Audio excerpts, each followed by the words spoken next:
नमस्कार मित्रांनो कृषी यांत्रिकीकरण यासाठी आपल्या महा-डी-बी-डी पोर्टलवर तुम्ही जर कोणत्याही प्रकारचा अर्ज केला असेल तर ते अर्ज केल्यानंतर तुम्हाला काही दिवसानंतर तुम्हाला डॉक्युमेंट्स अपलोड करणे गरजेचे असते। आता ते डॉक्युमेंट्स कसे अपलोड करायचे किंवा कोणकोणते डॉक्युमेंट्स अपलोड करायचे याची सविस्तर माहिती आपण आजच्या व्हिडिओमध्ये पाहणार आहोत। मित्रांनो, आपल्या चॅनलवर कोण नवीन आले असणार तर आपल्या चॅनलला सबस्क्राइब करा आणि तसेच बेल आयकॉनला क्लिक करायला विसरू नका। तर चला मित्रांनो, आपण व्हिडिओकडे वळूया। क्रोम ब्राउझर ओपन केल्यानंतर ॲग्री लॉगिन महा-डी-बी-डी सर्च करा। याला क्लिक केल्यानंतर तुमच्या समोर एक महा-डी-बी-डीचे पोर्टल ओपन होईल। दोन पॉपअप येतील, ते पॉपअपला तुम्ही ओके करा आणि वैयक्तिक शेतकरीच्या जागेवर तुम्हाला एक शेतकरीचा आयडी प्रविष्ट करावा लागेल, म्हणजेच फार्मर आयडी जो नंबर असतो तो तुम्हाला इथं प्रविष्ट करायचा आहे। तो फार्मर आयडी टाकून झाल्यानंतर तुम्हाला खाली OTP पाठवायला क्लिक करायचं आहे। आता त्याची प्रोसेस मी करून घेतो।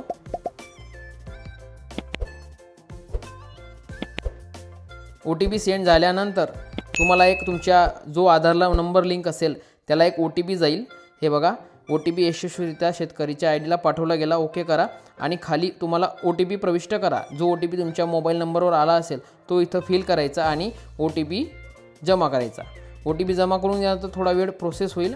त्यानंतर एक महा-डी-बी-डीचं पोर्टल ओपन होईल, ज्यामध्ये शेतकरीची संपूर्ण माहिती, संपूर्ण डिटेल त्याच्यात दिसणार आहे। हे बघा, झालं पोर्टल ओपन। आता इन्फॉर्मेशन फेच करायची, हे सर्व डिटेल तुम्हाला दिसेल। आता तुम्हाला राईट साईडला वैयक्तिक तपशील वगैरे सर्व फॉर्मॅट दिलेला आहे, त्याच्यात घटक किंवा चलन अपलोड करा ह्या ऑप्शनला क्लिक करायचे। त्यानंतर तुमच्यासमोर 3 ऑप्शन येतील, वैयक्तिक डॉक्युमेंट्स, DPR अपलोड करा किंवा वीज देल। त्यामध्ये वैयक्तिक डॉक्युमेंट्सला क्लिक करायचं आहे। खाली तुम्हाला तुम्ही जे ॲप्लिकेशन केलेले राहील कृषी यांत्रिकीकरणमध्ये ते सर्व तुम्हाला ऑप्शन दिसतील। मला आज टोकन यंत्रासाठी सर्व डॉक्युमेंट्स अपलोड करायचे आहेत, तर मी पुढे ऑप्शन आहे कागदपत्र अपलोड करा, तिथं क्लिक केल्यानंतर तुमच्यासमोर 3 ऑप्शन येतील। बँक खाते, पासबुक अपलोड करायचे।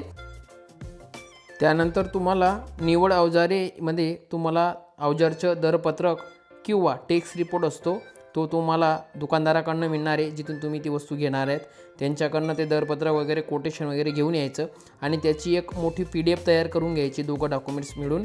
ते फक्त एवढं लक्षात घ्यायचं की ती PDF जी ती 15 KB तर 1 MBच्या दरम्यान असणं गरजेचं आहे आणि PDFच डॉक्युमेंट्स अपलोड करायचं आहे तुम्हाला, कारण ते दोघं फाईल एकत्र केल्यानंतर एक PDF रेडी होईल आणि ती PDF तुम्हाला इथं अपलोड करायची।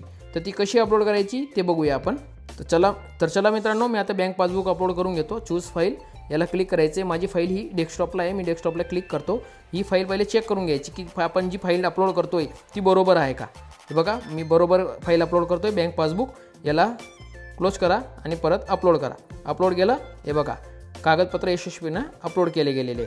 आता मला पुढचे डॉक्युमेंट्स अपलोड करायची, ज्याची मी PDF तयार करून ठेवलेली। उदाहरणार्थ दरपत्रक आणि कोटेशन हे मी जमा करून ठेवलेले, मी सेव्ह करून ठेवलेले आहे। आता मी ते डॉक्युमेंट्स अपलोड करून घेतो। त्यासाठी परत तुम्हाला वरती यायचं आहे, निवड करायला जो ऑप्शन आहे त्याला आपल्याला परत क्लिक करायचं आहे आणि क्लिक करून झाल्यानंतर त्यामध्ये तुम्हाला दरपत्रक आणि कोटेशन हे ॲड करायचे आहे। बघा खाली बघा ऑप्शन दिलेलं आहे, निवड अवजारे आणि दरपत्रक, याला क्लिक करायचं आहे। याला क्लिक करून झाल्यानंतर आता चूज फाईलला क्लिक करून घ्यायचं आहे आणि आपली फाईल जिथं असेल ती फाईल आपण आता इथं सेव्ह करून घेऊ। हे बघा, चूज फाईलला क्लिक करायची। हा डॉक्युमेंट देखील मी डेस्कटॉपला सेव्ह केलेला आहे, तेथून मी डेस्कटॉपला DCO म्हणून सेव्ह केलेली आहे। मी तुम्हाला दाखवतो। हे बघा DCO, याला ओपन म्हणा। हे बघा झालं। आता इथं ऑप्शन येईल, हे बघा पॉपअप आलं, कागदपत्र अपलोड यशस्वीरित्या अपलोड झालेले आहे। दोघं डॉक्युमेंट चेक करून घ्यायचे आहेत। हे बघा कोटेशन रिपोर्ट आहे, हे सर्व डॉक्युमेंट्स अपलोड केलेले आहेत, ते तुम्ही एक वेळेस चेक करून घ्या आणि चेक करून तुम्हाला वाटलं कन्फर्म येतं जतन करा। जतन केल्यानंतर तुमच्यासमोर एक पॉपअप येईल की तुमचे डॉक्युमेंट्स यशस्वीपणेरित्या अपलोड झालेले आहेत आणि तुम्हाला ओके करायचे। हे बघा सबमिट झालं। आता खात्री करून घ्यायची आणि ओके करायचं। यशस्वीरित्या जतन झाले फायनल। अशा प्रकारे तुम्ही कोणत्याही प्रकारच्या यांत्रिकीकरणला तुम्ही जर अर्ज केला असेल तर डॉक्युमेंट्स तुम्ही अशा प्रकारे अपलोड करू शकता। आपल्या चॅनलला सबस्क्राईब करा, लाईक करा आणि जास्तीत जास्त शेअर करा। जय हिंद, जय महाराष्ट्र, वंदे मातरम।